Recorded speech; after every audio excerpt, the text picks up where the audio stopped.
If you are procrastinating on something and resisting it and dragging your feet on some kind of project or task, maybe something like putting your website live if you're a small business owner, or posting on social media, or some kind of other thing that's been on your to-do list and you're just not getting around to it, and it's starting to get really frustrating because you just can't figure out why, this video is for you. So a lot of that frustration comes from feeling like there's no reason for our procrastination and we're just doing it to sabotage ourselves or to hold ourselves back in some way.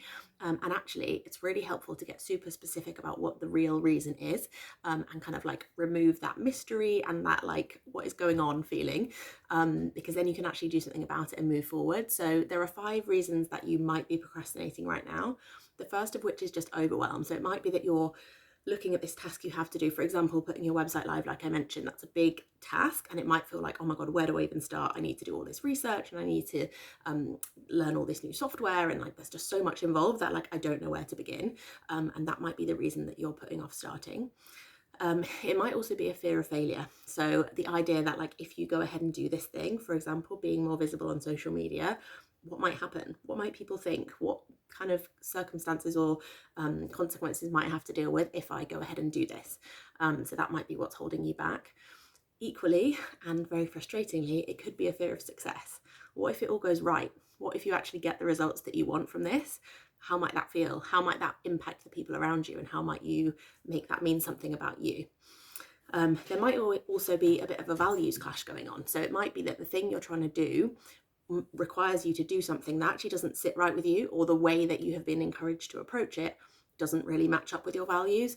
And so that can be a really like sneaky way. Like you might not see that when you're looking at the situation yourself, but that can be something to think about and consider.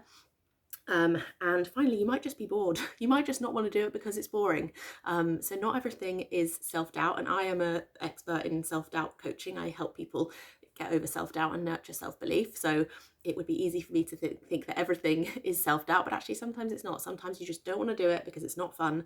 And yeah, maybe you do just have to crack on and do it, and maybe there's some kind of delegation you can do, or get some support with it. So yeah, that could be one of the reasons that you're procrastinating too.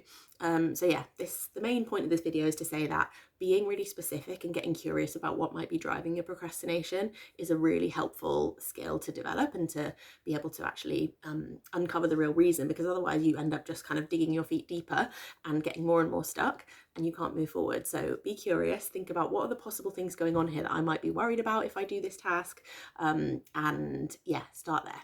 So I will make another video, another point about how to deal with some of those things so that you can move forward. But I hope this has been helpful. And yeah, let me know what you think. Thanks.